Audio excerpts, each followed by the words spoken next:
Hi guys, it's Jess. Welcome back to my channel and this is my August wrap up.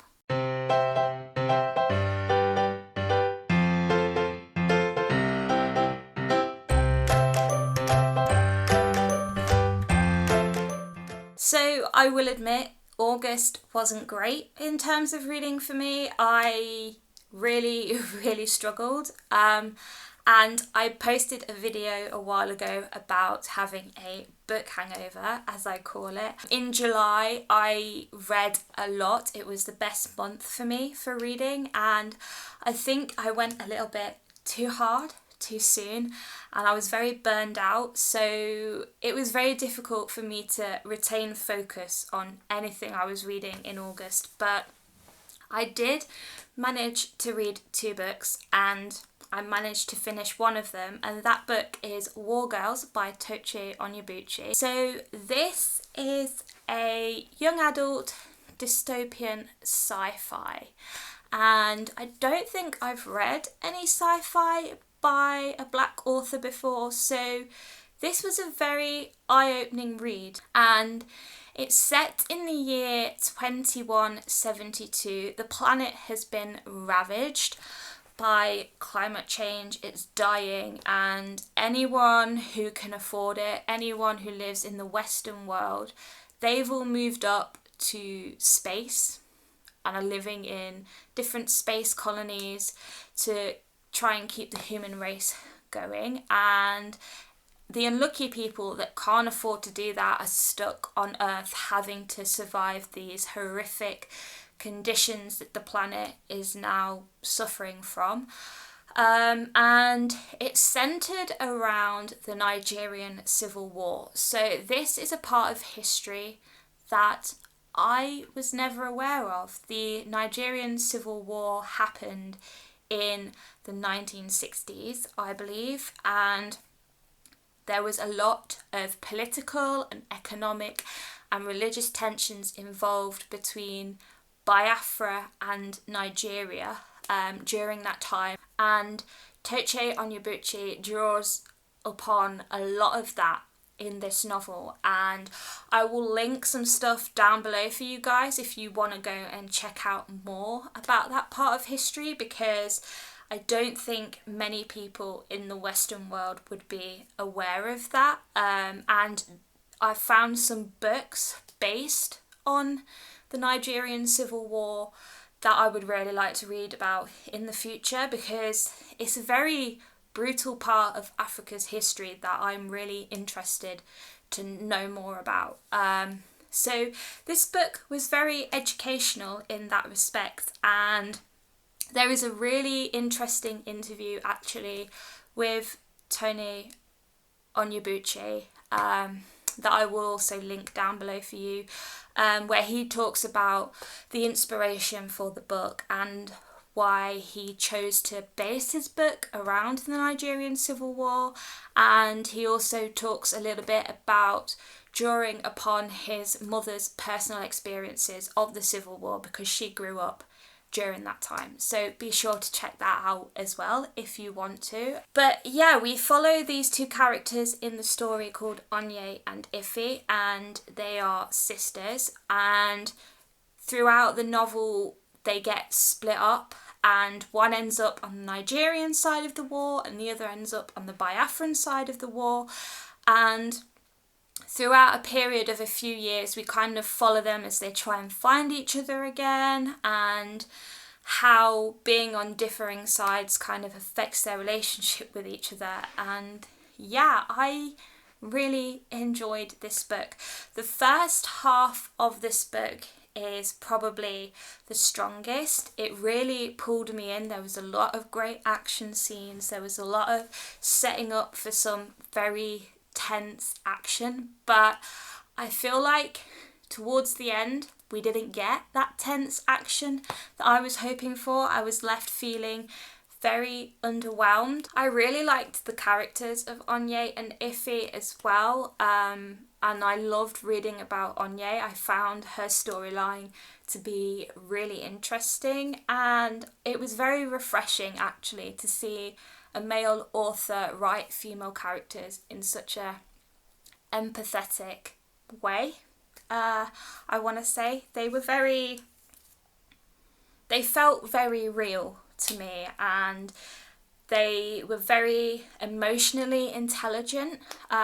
They weren't necessarily physically strong all of the time, but they had strength in other ways, with their minds and their emotions, but they had their flaws and they did make mistakes, and those mistakes could be very costly at times, and it was very interesting to see how they redeemed themselves from those mistakes, how they dealt with it. I just really, really liked reading about them. They were very well written characters. Where this book kind of fell flat for me was mainly towards the end. Like I said, I just didn't get that climax that I was hoping for, and I kind of got a little bit lost along the way. I think the plot diverged a little bit too much, but there was some scenes as well that I thought could have been a lot more emotionally impactful than what they were. I think if more time had been given to those scenes a little bit more, then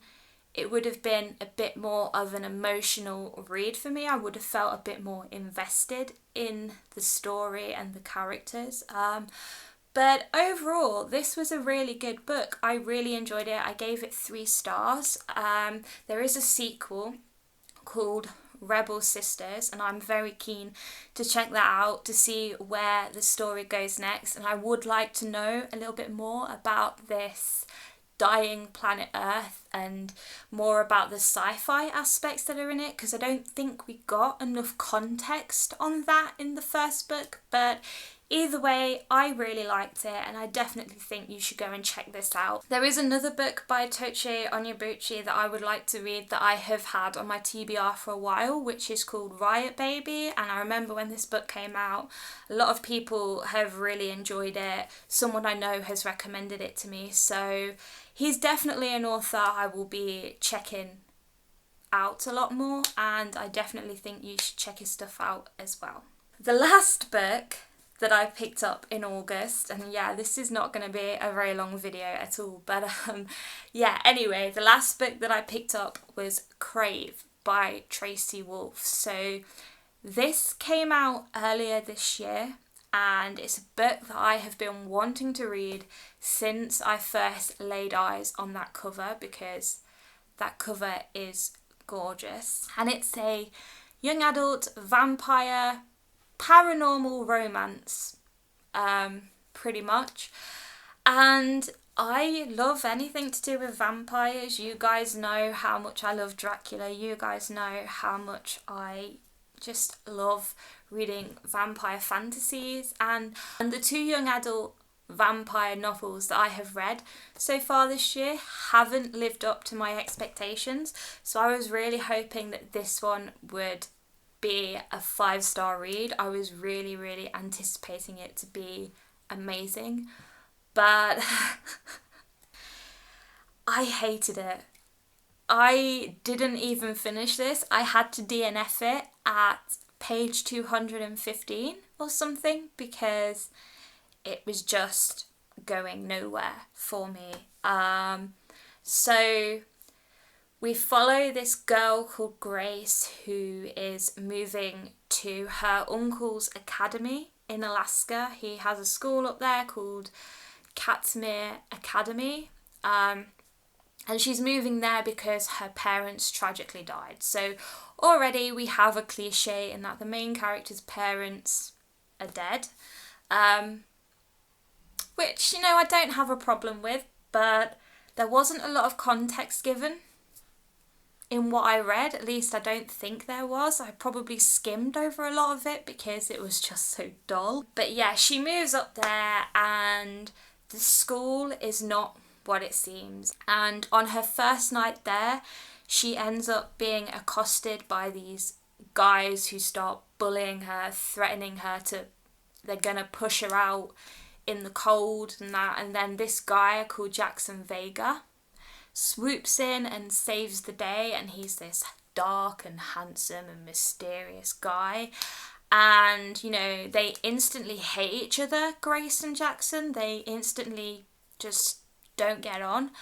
But then she's obsessing over him to the point where she, can't stop thinking about him. She imagines him in all these different scenarios, and their relationship is kind of slow burn, which I like, and I like enemy to lovers, don't get me wrong. It's one of the best tropes in young adult fantasies. I really enjoy it, but nothing happened in the first 215 pages other than her moving to the school, getting accosted by these guys, only to be then saved by Jackson, going on a snowball fight with this other guy called Flint, who is equally as popular, and Flint and Jackson have this rivalry going on.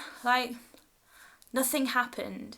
The dialogue was so boring. It read like a fan fiction to me, and I don't mind fan fiction. I love reading fan fiction, and I love it when fan fiction, gives me everything that I want for my characters, but this was just not doing it for me, and I really didn't want to DNF it, and that the first 100 or so pages I felt like putting it down. But I have heard good things about this book. I have had people tell me to stick with it because the end of the book is really good, but I just couldn't do it. I couldn't put up with another 400 pages of that writing. I'm sorry, but I couldn't. So yeah, this was a DNF for me, and maybe in the future I will go back and pick it up, but I am not going to pin my hopes on it. So yeah, those were the 1.5, not even 1.5, 1.25 books I read in August, and I am determined to read more in September. I am going to go back to monthly TBRs. I know I said in July that I wasn't going to do that because I am a mood reader, but I have way too many books that I need to read and I can't keep track, so I am going to have to go back to TBRs for the time being if I am going to get through my pile of to be read books. Yeah, anyway, that's all guys. I hope you enjoyed this video. If you did, then leave a cheeky thumbs up. Post comments down below if you want to, telling me if you've read any of the books that I have mentioned and what you thought of them. And if you can try and persuade me to finish Crave, then feel free to try and do that. And if you try and persuade me to do that, then frankly, you're amazing. But yeah, please subscribe to my channel if you haven't already so you can see new content from me. I will try and be a bit more active on this channel this month. I have some vlogs planned, I have some videos planned, and it is coming up to October, which is my favourite time of the year, and I have all of these amazing spooky books that I want to read. But anyway, yeah, I digress. Yeah, subscribe, like, comment, and I will see you all in another video very soon.